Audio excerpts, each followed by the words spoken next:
नमस्कार, आप देख रहे हैं इलेक्शन कैफ़े। मैं हूं अश्विनी कुमार। आज के मेहमान संजय सर, पुण्येंदु जी, शादाब जी, मयंक सर, विचित सर और सुमित सर, आप सभी का स्वागत है। आज की चर्चा सुप्रीम कोर्ट के उस रिमार्क पे करेंगे जो उन्होंने राहुल गांधी को लेकर कहा है। एक सुनवाई करते हुए जो सावरकर के खिलाफ उन्होंने टिप्पणी की थी, उस पर सुनवाई करते हुए 2 जजों की बेंच ने, जो जस्टिस दत्ता है, उन्होंने कहा कि आपने जो शब्द यूज़ किया है सावरकर के खिलाफ, क्योंकि वो स्वतंत्रता सेनानी थे, वो शब्द ठीक नहीं है और आपको ये चेतावनी दी जाती है कि अगली बार अगर आपने उनके खिलाफ कोई अपशब्द ऐसा यूज़ किया तो आपके खिलाफ स्वतः संज्ञान लेके कार्रवाई की जाएगी।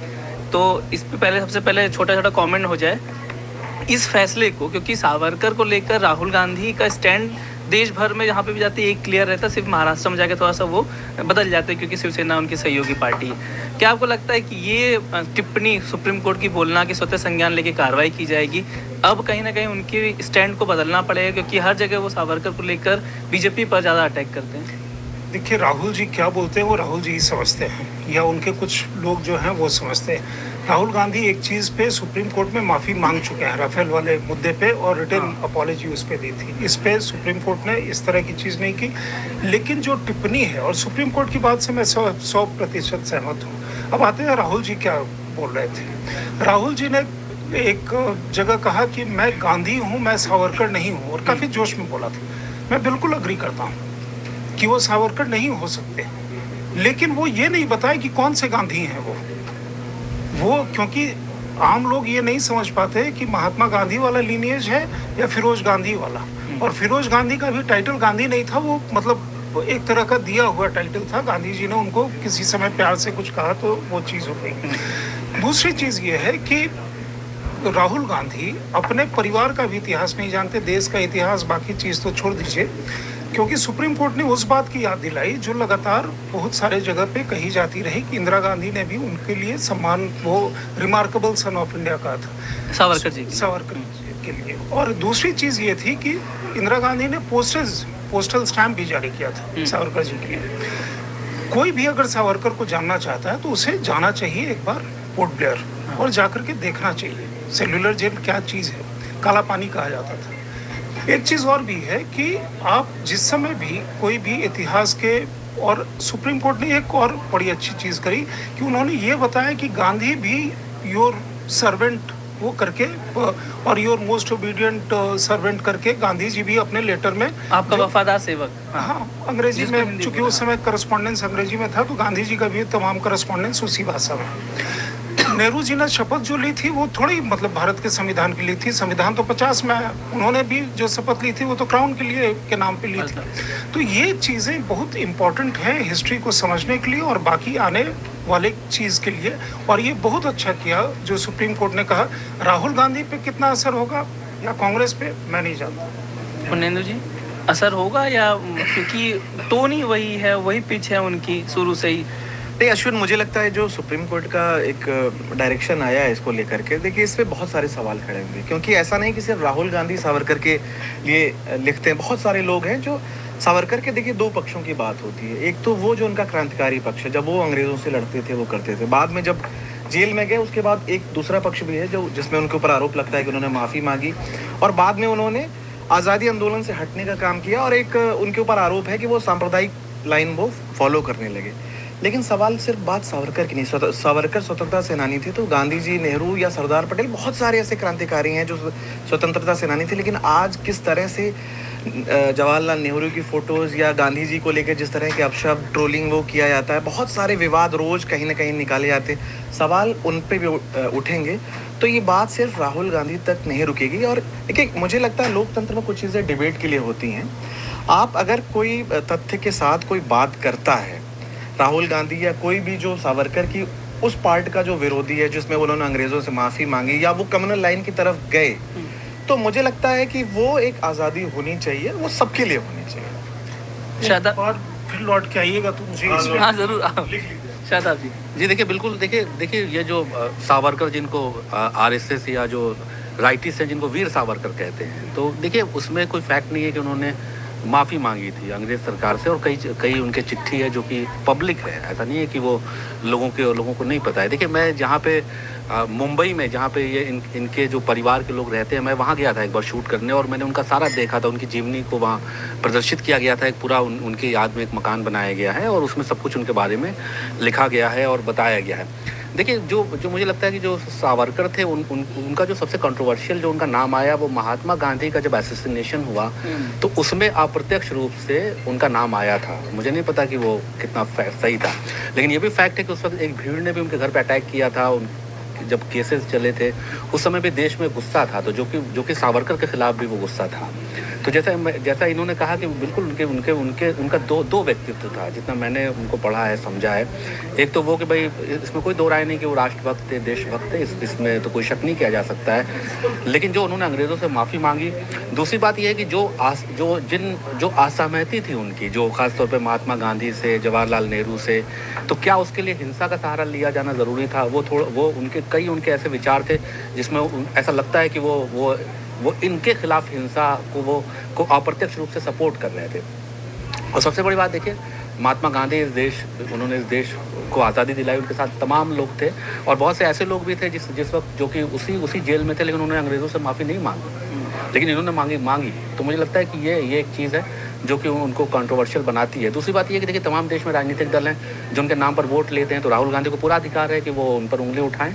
ये ठीक है कि राहुल गांधी की भाषा को लेकर आज कोर्ट की आपत्ति है कि राहुल गांधी ने कहा कि वो अंग्रेज़ों के नौकर थे, तो ये इस पर आपत्ति हो सकती है। लेकिन राहुल गांधी को आप ये नहीं कह सकते कि आप उनके खिलाफ बयान ना दें या आप उनके खिलाफ ना बोलें, क्योंकि ऑब्वियसली उनके नाम पर भी पॉलिटिक्स हो रही है।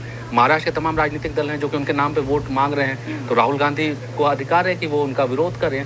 तो मुझे लगता है कि जो है वो उनकी जो छवि थी वो कंट्रोवर्शियल थी। आप सब ने जो कहा उससे सबसे पहले आजकल एक चीज़ गौर कर रहे थे, इनका शर्ट आजकल एकदम बड़ा इनोवेटिव लगा मार्केट में। देखिए, जसवंत सिंह की याद दिला रहा है ये वाला जो स्टाइल है।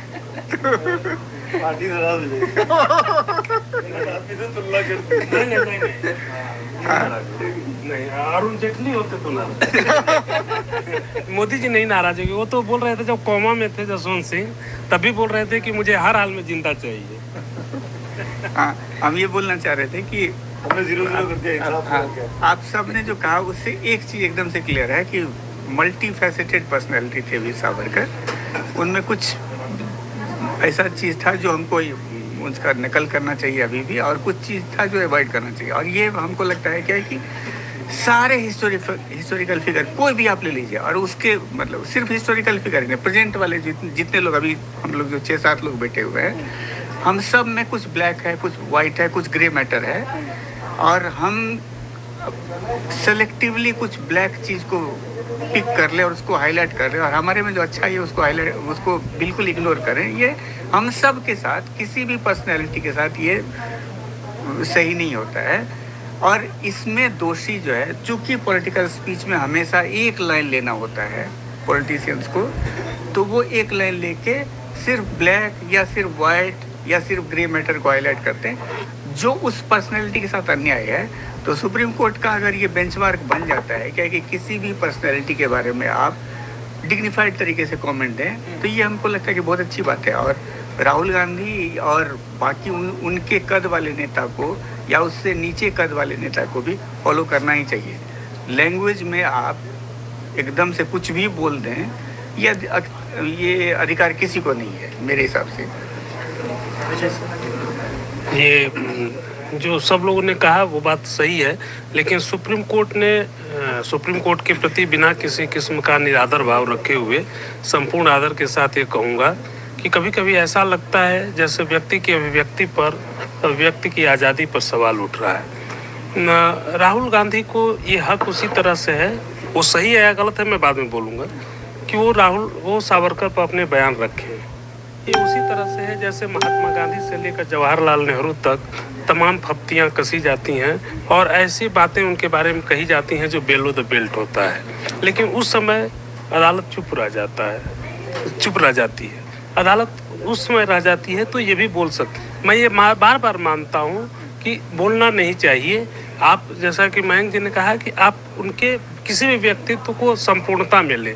लेकिन राहुल गांधी को की इतिहास की कोई बहुत अच्छी समझ है ये मुझे नहीं लगता। वो एक घिसी पिटी लकीर पर चलते हैं जो वहीं नहीं चलते हैं। हम सबका ये दुर्भाग्य है कि हम सब उस दौर में हैं कि हमारे सारे बड़े राजनेता उसी तरीके से चलते हैं। वो झूठ बोलते हैं और कहीं भी उनके पास ये कहने के लिए नहीं होता है कि वो सच को सच की तरह कह सकें। इससे यही बात सावरकर के मामले में साबित होती है। कितना टाइम है? सावरकर के मामले में नहीं सावरकर के मामले में होती है। इसमें मैं अभी अगली बार जब आप आएंगे तो मैं बताऊंगा, अभी टीजर दे देता हूं कि गांधी से जो उन्होंने तुलना की है अदालत ने, वो बहुत अच्छी तुलना की है और उस तुलना के आधार पर भी अगर देखें तो बात किधर जाएगी ये मैं बताऊं। सुमित सर, आपका टाइम शुरू होता है। मैं इतिहास में जाए बगैर मैं कोर्ट पे ही रहना चाहूँगा, कोर्ट के ऑब्जर्वेशन पे। हम लोगों ने लेकिन सुमित सर के शर्ट पे ध्यान नहीं दिया। ये भी बहुत कलरफुल है ना? बहुत ज्यादा कलरफुल। आजकल आप शर्ट ही दे। चलिए, मैं सुप्रीम कोर्ट की जो आज की रूलिंग है, राहुल गांधी को जिस तरीके से फटकार लगाई, माफ़ भी कर दिया। अगली बार ऐसा करेंगे तो आपको नहीं करेंगे, छोड़ेंगे, स्वतः संज्ञान लिया जाएगा। और जो बात उसके अंदर निहित है वो सबके लिए, जो बात अभी मयंक जी बोल रहे थे,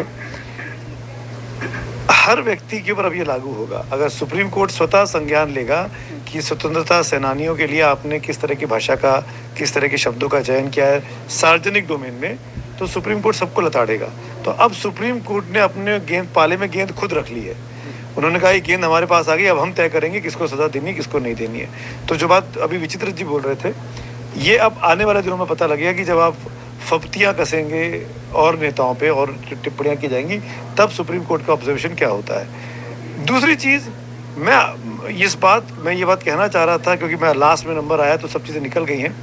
ये बात जो कही मयंक जी ने, 100% सहमत हूँ।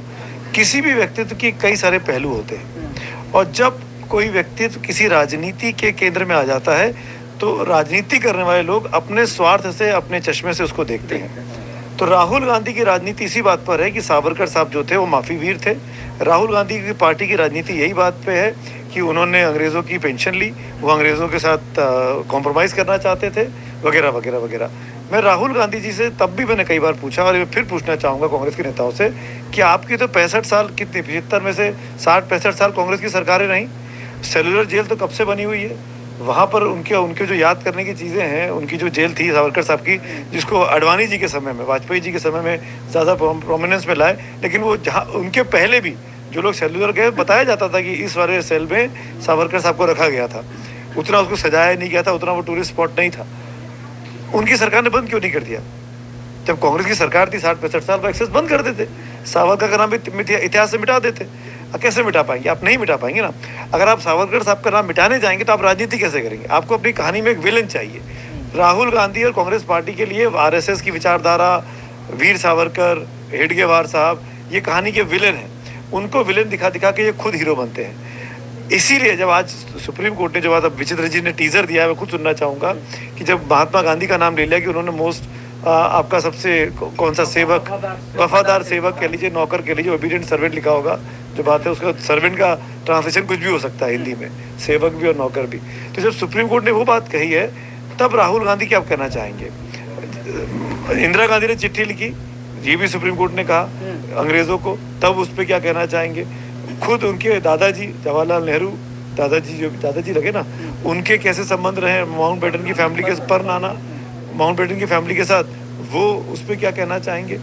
ये तमाम चीज़ें, मतलब हमको गड़े मुर्दे उखाड़ने से बचना चाहिए। जबरन के लोगों को पेंट करके अपनी राजनीति नहीं करना चाहिए।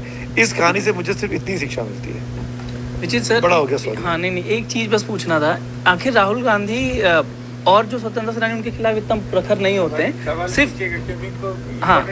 सिर्फ उन्हीं के खिलाफ बोलते हैं। इसका कारण क्या ये है कि महात्मा गांधी की हत्या में उनका नाम आया था, या उन्होंने उस समय जो अंग्रेजों से माफ़ी मांगी थी वो कारण था, या आरएसएस या बीजेपी की तरफ से कोई ऐसा नेता, ऐसा स्वतंत्र सेनानी जो अभी तक लोगों को याद है, जो देश की आज़ादी में लड़ाई लड़ी, वीर सावरकर उसमें प्रमुख? क्या तीसरा कारण है? तीसरा कारण है कि अगर जैसे वीर सावरकर का ये मानना था कि गाय भी एक दूसरे जानवरों की तरह है, उसको लेकर के वो कोई पवित्र चीज़ नहीं है ऐसा कि हम उसकी पूजा करें।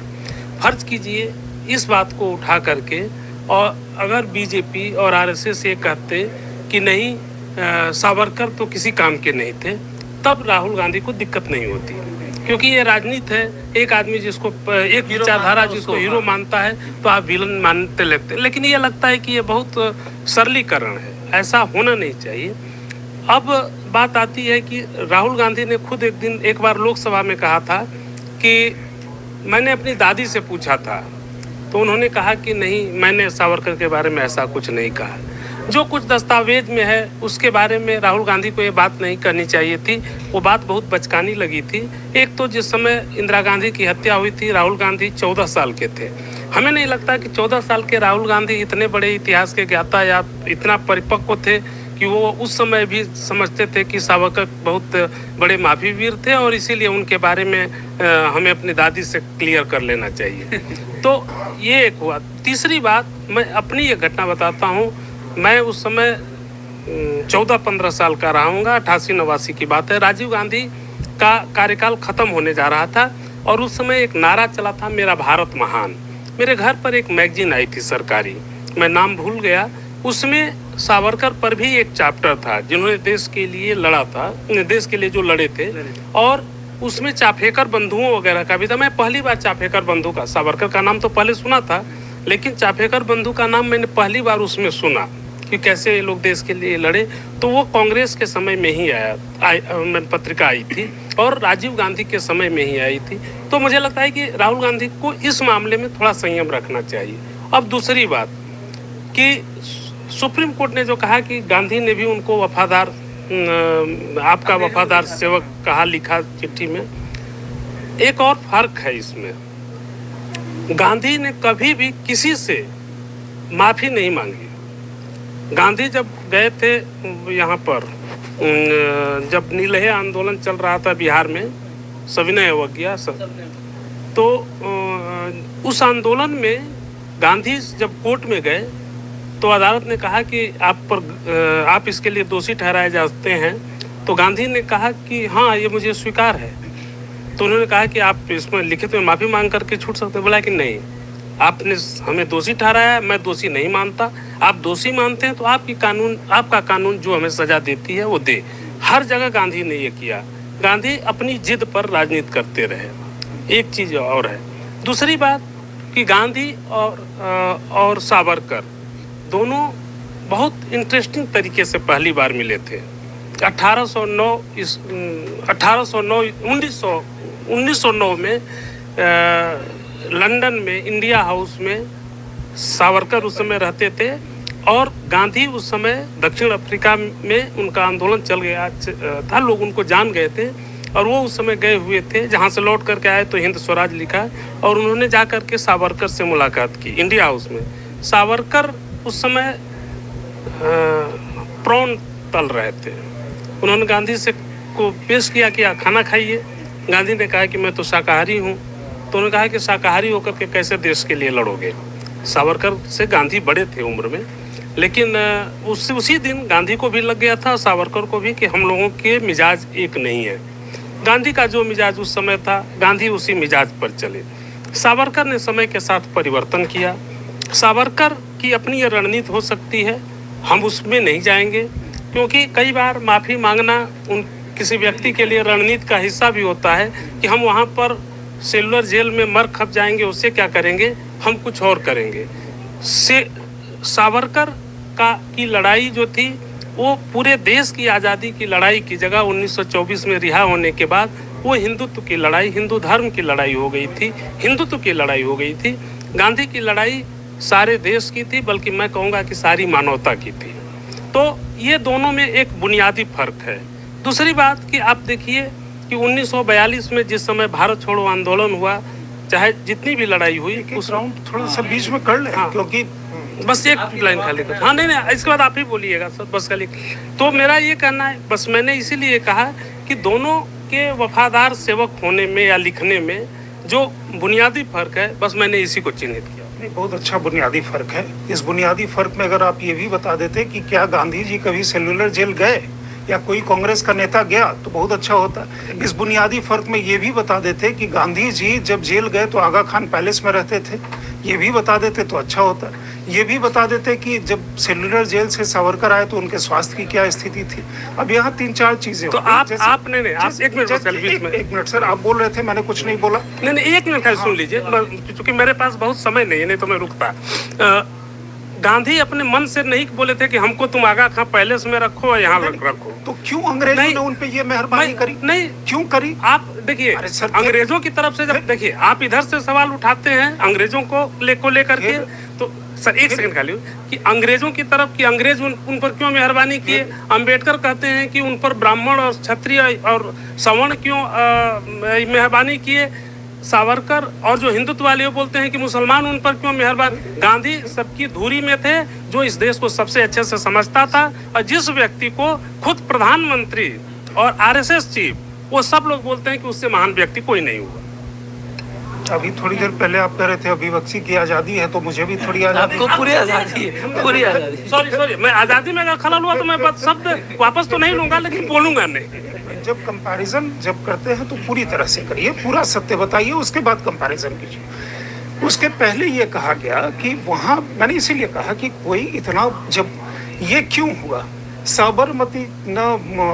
साबरमती के संत तूने कर दिया कमाल, खड़क बिना ढाल दे दी तूने आजादी बिना खड़क बिना ढाल। तो गांधी जी तो उस पेडेस्टल पे चले गए। नेहरू और गांधी जी मतलब जनरेशन आफ्टर जनरेशन, हम स्कूल में पैदा हुआ तो बाल दिवस मनाया जाता था। पटना गांधी मैदान में हमें दिन में खड़ा कर दिया जाता था कि नेहरू जी बाल दिवस मनाते हैं। नेहरू जी को चाचा नेहरू कहे जाते हैं। बच्चों से बड़ा प्यार था, आज़ादी दिए। कहाँ बच्चों से प्यार था, मतलब मैं आज तक बहुत ढूंढता रहा हूँ। बहुत सारी चीज़ें हैं। उसके बाद सोशल मीडिया पे इन्होंने कहा कि अगर उन पे ट्रोल होता है, उन पे कहा जाता है। देखिए, अगर आप प्रधानमंत्री हैं और आप सिर्फ एक स्वतंत्रता सेनानी थे, और उसमें भी एक जिस व्यक्ति पे ऑलरेडी काफ़ी सारा मंथन हो चुका है, दोनों में बड़ा फ़र्क है।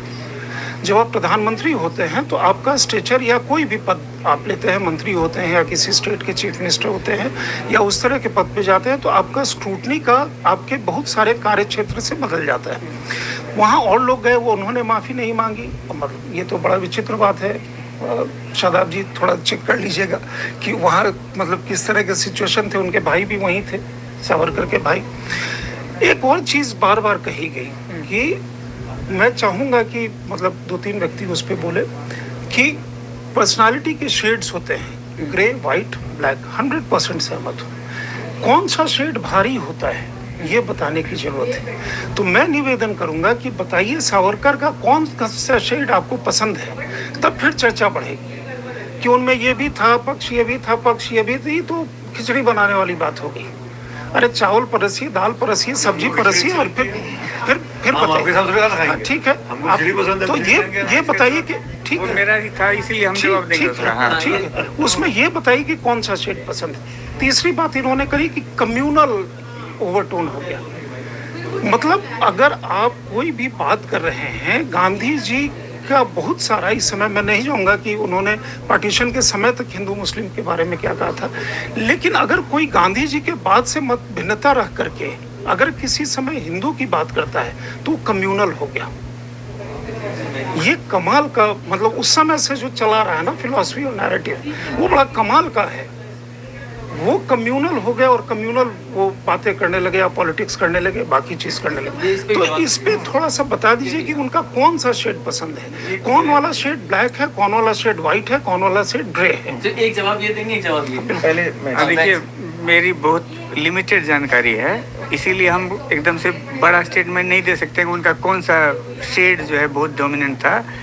मेरे हिसाब से आज की राजनीति में, आज की अर्थव्यवस्था में, आज के देश में सावरकर का रिलेवेंस उतना नहीं है जितना हम अभी जो एग्जिस्टिंग नेता उनका है। अब जैसे हम इसीलिए बोल रहे हैं कि राहुल गांधी का अप्रोच और फिर बीजेपी वाले का भी जो अप्रोच है, क्यों अलग अलग है। सर, हिस्ट्री भूल जाना बड़ी अच्छी बात नहीं है। भूल जाने की उसका कोई रेलेवेंस नहीं है, आज के समय में रेलेवेंस नहीं है। अगर पूरी की पूरी कोई चीज, आप मेरा बात सुन लीजिए, उसके बाद आप बोलिएगा। हिस्ट्री भूल जाने की बात हम नहीं बोल रहे हैं, हिस्ट्री से सबक लेने की बात बोल रहे हैं। अब ये हम इसे क्यों बोल रहे हैं ये हम समझाते हैं। राहुल गांधी जब अटैक करते हैं बीजेपी पे सावरकर की आड़ में या हेडगेवार की आड़ में या गोलवालकर के आड़ में, ये एकदम से गलत है। क्यों गलत है ये हम बता रहे हैं, क्योंकि मोदी का बीजेपी, अमित शाह का बीजेपी एकदम अलग है आडवाणी और वाजपेयी की बीजेपी से। उसी तरह राहुल गांधी खड़गे का कांग्रेस जो है वो इंदिरा गांधी, राहुल गांधी नहीं, इंदिरा गांधी, राजीव गांधी और जवाहरलाल नेहरू के कांग्रेस से बिल्कुल अलग है। तो आपको उसी तरह बीजेपी वाले को अगर टारगेट करना है कांग्रेस को, अभी सर मेरी बात का जवाब नहीं मिल रहा है। हम बोले ना कि सावरकर का कौन सा शेड पसंद हम वही बोल दिए कि कौन सा शेड ना पसंद है। अभी के डिस्कोर्स में वो रिलेवेंट नहीं है क्वेश्चन। हम एकेडमिक डिस्कशन में एकेडमिक पेपर लिख सकते हैं, लेकिन पॉलिटिक्स में, इकोनॉमी में अभी सावरकर का रिलेवेंस उतना नहीं है। अभी जिसका रिलेवेंस है वो प्रधानमंत्री है अपना। तो अगर आपको प्रधानमंत्री की आलोचना करता है तो उनके पॉलिसी पे फोकस कीजिए, उनके कार्यकाल में क्या क्या हुआ उस पे फोकस कीजिए। अब उनको घेरने के लिए हम सावरकर को घेरें, ये लॉजिक हमको समझ में नहीं आता है। उसी तरह राहुल गांधी का भी पब्लिक लाइफ है ना, 2004 से हैं वो। राहुल गांधी ने जो गलतियां की है उस पे उनको टारगेट कीजिए। अब नेहरू ने कर दिया ऐसा तो इसके लिए राहुल गांधी जवाब देंगे, ये भी लॉजिक हमको बिहार के हिसाब से टेट्रोलॉजी नहीं लगता है। टेट्रोलॉजी नहीं है। नेहरू जी इस देश के प्रधानमंत्री हुए, जबकि सरदार पटेल चुने गए थे, लेकिन नॉमिनेट। अरे सर एक मिनट बात तो सुन लीजिए। 30 second sir please. Nehru ji देश के प्रधानमंत्री रहे, तो उन्होंने जो नीतियां बनाई उसका देश पे क्या प्रभाव पड़ा है ना। आज भी कश्मीर हम लोग कल भी डिस्कस किए, परसों डिस्कस किए, तमाम जगह है। तो अगर कश्मीर डिस्कस होगा तो नेहरू जी डिस्कस नहीं होंगे। बिल्कुल डिस्कस होगा, लेकिन वाटर ट्रीटी हम लोग डिस्कस कर रहे थे तो नेहरू जी का जिक्र नहीं आएगा। नहीं, हम ये बोल रहे हैं कि वो नेहरू जी का डिस्कशन होगा ही। राहुल गांधी कैसे नेहरू जी के लिए रिस्पॉन्सिबल होंगे, उसी तरह मोदी जी कैसे सावरकर के लिए राहुल गांधी, क्योंकि हर समय में मेरे नाना जी, मेरी दादी जी, हम ये बोल रहे हैं कि दोनों अप्रोच गलत है। हम गांधी हैं, हम फलाने हैं, कांग्रेस की फर्स्ट फैमिली है, डायनेस्टिक परंपरा वहाँ चली आ रही है, इसलिए डिस्कस होगा, अदरवाइज नहीं डिस्कस होगा। राहुल गांधी आरोप की तो ये आज की स्थिति में है कि किसी घर लाइट चली जाए तो वो कहता है कि नेहरू जी जिम्मेदार हैं इसके। किसी ने 4 बच्चे पैदा हो गए जिसके घर में, तो वो भी कहता है कि नेहरू जी। एक जो संजय सर ने बात जो ये हाल हो गया संजय, मैंने लगाने वालों का, मैंने जब उदाहरण दिए थे उसमें सिर्फ जवाहरलाल नेहरू का ही उदाहरण नहीं था, उसमें महात्मा गांधी का भी उदाहरण था। महात्मा गांधी तो कोई प्रधानमंत्री बने नहीं थे, उनको लेकर के किस तरह से बयान आते हैं वो पता नहीं है क्या। 2 अक्टूबर को गोडसे के ऊपर माला चढ़ाने वाले लोग किस तरह की पॉलिटिक्स करते हैं। और तमाम, मैं अभी देखिए तुरंत में याद नहीं आता रेफरेंसेस के तौर पे, बहुत बड़े बड़े नेताओं ने भी इस तरह के आपत्तिजनक बयान गांधी जी को दिए हैं और बहुत तरह की चारित्रिक हनन से लेके हर तरह की ट्रोलिंग और सब कुछ होता रहा। सांसद महोदय थी वो, जिनको प्रधानमंत्री ने कहा माफ नहीं कर पाएंगे, सब यही उनका हुआ ना। उनको कहा गया, उनके बारे में तमाम चर्चा हुई, उनको कहा गया कि ऐसा आप नहीं कहना चाहिए, नहीं कहिए, वो तो हुआ ना। नहीं, बात ये हो रही कि आप जो उनको कोई इंडोर्स नहीं करता भाई, कोई इंडोर्स नहीं करता। और जो मयंक सर बात कर रहे थे ग्रे पक्ष वाली, देखिए बात दोनों पक्ष की बात होगी। जब तक वो अंग्रेजों के साथ वो खुल के लड़ते थे, फिर उसके लिए जेल गए और बहुत ही यातना वाली जेल थी। मैं खुद जा चुका हूँ वहाँ पे, उस जगह पे 2018 में, मैंने देखा है सब कुछ। तो ये बात सही है कि बहुत ही यातनादायक वो जेल थी। तो क्रांतिकारी थे, लेकिन जो बात का पक्ष है, जब उन्होंने हिंदू राष्ट्र और उस लाइन पे गए, आज़ादी आंदोलन से हट गए और एक तरह से वो जब जैसे विचित सर ने भी जिक्र किया भारत छोड़ो आंदोलन, जब देश को एक बड़ी भूमिका आप दे सकते थे लीडरशिप में, तो आप उससे अलग हट करके काम कर रहे थे। तो एक तरह से वो आप आज़ादी आंदोलन के साथ नहीं थे उस समय, तो उसकी आलोचना भी होगी। से कुछ कह रहे हैं क्या? मैं सवाल पूछिए। चलिए मैं बहुत शॉर्ट में 1 मिनट में एक बात करूँ। देखिए संजय जी की तमाम बातों को मैंने सुना। देखिए अगर हम लोग जो सावरकर साहब पे डिस्कस कर रहे थे, तो मुझे लगता है कि देखिए जो जितना मैंने भी उनके बारे में पढ़ा, तो जो उन्होंने माफ़ी मांगी अंग्रेज सरकार से, बार उनके आधा दर्जन से ज़्यादा उनके लेटर्स हैं। दूसरी बात यह है कि देखिए जो उसके बाद जो आज़ादी का आंदोलन चला, वो निश्चित तौर पर वो कांग्रेस के, महात्मा गांधी के और देश का जो हिंदू मुस्लिम एकता थी उसका वो विरोध करते रहे। उन्होंने कहा कि भाई उनका ये शायद मैंने उनके बारे में पढ़ा था कि उनका मानना था कि मुस्लिम और ईसाई इन दो लोगों के इस देश में जगह नहीं होनी चाहिए। कुछ इस तरह के विचार भी उनके थे, मैंने बिल्कुल स्पष्ट पढ़ा है। दूसरी बात यह है कि जिस तरीके से नाम उनका आया महात्मा गांधी के उसमें, हालांकि वो बरी हुए, 1 साल बाद उनको बरी कर दिया गया, उनके खिलाफ कोई बहुत ज़्यादा सबूत नहीं मिल पाए, लेकिन उसके बाद उनसे आरएसएस ने भी दूरी बना ली। इस बात को संजय जी आप कभी पढ़िएगा कि आरएसएस भी बहुत उनके करीब नहीं गया, क्योंकि जब महात्मा गांधी के हत्याकांड में उनका नाम आया तो उसके बाद आरएसएस ने भी दूरी बना ली। 1966 में उनकी डेथ हुई। देश की आज़ादी के बाद भी वो बहुत ज़्यादा सक्रिय नहीं रहे। तो मुझे लगता है कि उनका जो पूरा जो कंट्रोवर्शियल कैरेक्टर था, उसको 2 पार्ट में देखा जा सकता है कि एक टाइम वो था कि जब वो बड़े क्रांतिकारी थे।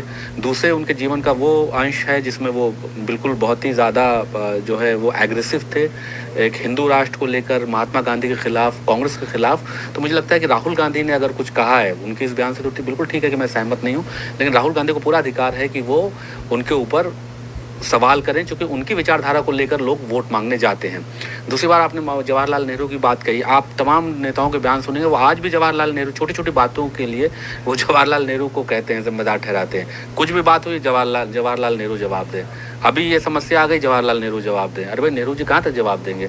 उसकी भी तो कोई लिमिट है। जो आदमी इस दुनिया में नहीं है वो क्या जवाब देगा? तो ये इस तरह की बातें तो लोग राजनीति में करते हैं, तो राहुल गांधी ने भी उसी कॉन्टेक्स्ट में किया होगा। मैं सिर्फ एक चीज़ कहना चाह, सॉरी मैं बोल दे रहा हूँ। आज हम जो चर्चा कर रहे हैं सुप्रीम कोर्ट के आदेश की बात कर रहे हैं कि राहुल गांधी ने जो कहा वो उनको नहीं कहना चाहिए। आगे से ऐसा किसी भी सेनानी के लिए, स्वतंत्रता सेनानी के लिए किसी ने भी कहा तो हम स्वतः संज्ञान लेंगे। इसी में एक सवाल ये है कि इस वाले मामले में इसलिए संज्ञान ले लिया गया क्योंकि सुल्तानपुर की कोर्ट में किसी व्यक्ति ने शिकायत दर्ज करी, जो बीजेपी का नेता। स्वतः संज्ञान नहीं लिया, किसी ने शिकायत दर्ज कराई तो लिया। तो क्या हर मामले में ऐसा होता नहीं है? महात्मा गांधी इसीलिए तो मैं कह रहा हूँ कि सुप्रीम कोर्ट ने आज कह दिया है कि हम स्वतः संज्ञान लेंगे। तो सुप्रीम कोर्ट ने गेंद अपने पास रख ली है। अब कोई भी व्यक्ति इस तरह की लूज टॉक करेगा किसी भी फ्रीडम फाइटर के बारे में, तो सुप्रीम कोर्ट को अब ये कहना पड़ेगा कि उसने इसका सुओ मोटो कॉग्निजेंस ले लिया है। राहुल गांधी वाले नहीं, ये इसको फिर से पढ़िए आप। अच्छा, इसको फिर से पढ़िए बात। किसी भी नेता के लिए और किसी भी नेता के द्वारा और किसी भी सेनानी के लिए, दोनों कॉन्टेक्स्ट में ये चीजें। अच्छा, एक बार चेक कर, एक बार हाँ, हमने भी यही समझा था। एक बार चेक कर लेना चाहिए। अगर मैं गलत हूँ तो आई विल स्टैंड करेक्टेड, लेकिन जो मतलब मुझे लगता है इतना जनरलाइज नहीं। फिर तो फिर सुप्रीम कोर्ट के फैसले में सवाल खड़े हो जाएंगे कि आपने सिर्फ राहुल गांधी को लूज टॉकर माना। इसमें मेरे ख्याल में ये राहुल गांधी का केस था। राहुल गांधी को कहा है कि अगर फिर से आप बोलेंगे, हम स्टे आपको ग्रांट कर रहे हैं, लेकिन अगर आप फिर से बोलेंगे तो हम स्वतः संज्ञान लेंगे। मेरे ख्याल में जो मैं जो बात कहना चाह रहा था, दरअसल वो ये कहना चाह रहा था कि राहुल गांधी ने ये बयान दिया महाराष्ट्र में, नासिक में, एक प्रेस कॉन्फ्रेंस में महाराष्ट्र चुनाव के पहले। वहाँ के एक व्यक्ति को, वहाँ के एक वकील को बुरा लगा और वो कोर्ट में गया और धीरे धीरे मामला सुप्रीम कोर्ट से आ गया, लोअर कोर्ट, हाई कोर्ट होते हुए सुप्रीम कोर्ट तक आया। सुप्रीम कोर्ट की चिंता ये ज़्यादा लगती है कि आपके इस बयान की वजह से आप माहौल को बिगाड़ना चाह रहे थे, जब वहाँ पे चुनाव की तैयारियां चल रही थी। इसीलिए सुप्रीम कोर्ट ने कहा कि आपको जब इस तरह की बयानबाजी करते हैं तो एक नेता होने के नाते, एक पब्लिक फिगर होने के नाते सद्भाव बना के रखना, कम्युनल हार्मनी बना के रखना भी आपका दायित्व है। जब आप राष्ट्रीय स्तर के नेता हैं, जब आप 3-4 बार के सांसद और बड़ी पार्टी के अध्यक्ष आप रह चुके हैं, उस कॉन्टेक्स्ट में भी सज़ा को, इस टिप्पणी को हमको देखना चाहिए कि अगर कोई छोटा मोटा नेता होता, सुमित अवस्थी होता, तो शायद कोर्ट ध्यान नहीं देता। पर एक ऐसा व्यक्ति जिसकी हज़ारों लाखों फॉलोअर हैं, जो 4-5 बार का सांसद है, जो अपने आप को अगले प्रधानमंत्री के तौर पर खुद देखता है कि वो लीड करेगा देश को, तो ऐसे में उस व्यक्ति के लिए बहुत ज़रूरी होता है कि वो किस संदर्भ में क्यों बातें कह रहा है। इसीलिए कोर्ट की इस टिप्पणी को मैं बहुत गंभीरता से लेता हूँ और राहुल गांधी को भी लेना चाहिए। राहुल गांधी जैसे नेता तमाम जो बोलते रहते हैं, चाहे किसी भी पार्टी के हों, क्योंकि इसमें एग्जाम्पल हमको राहुल गांधी मिल गया है तो हम राहुल गांधी का नाम लेके बोल रहे हैं, उनको बहुत सोच समझ के बात करनी चाहिए। कोई भी नेता जो सार्वजनिक जीवन में है, उसके लिए बहुत ज़रूरी है कि हम अपने भाषा पे, अपने व्यवहार पे, अपनी पब्लिक डोमेन में क्या कह रहा है, ये बहुत इंपॉर्टेंट है। क्या पहन रहा है, कैसे कह रहा है, कहाँ चल रहा है, इन सब चीज़ों का इम्पैक्ट पड़ता है उसके फॉलोअर पर, और लोग बाग उसको इमिटेट करते हैं, फॉलो करते हैं और चीज़ों को वायरल बनाते हैं। तो ये दायित्व तो बहुत बड़ा है। सुप्रीम कोर्ट के इस फैसले को उसी संदर्भ में देखना भी चाहिए। और ये एक तरीके से सभी के लिए लागू हो सकता है इन फ्यूचर में, चाहे वो महात्मा गांधी और नेहरू जी हों, चाहे सावरकर जी।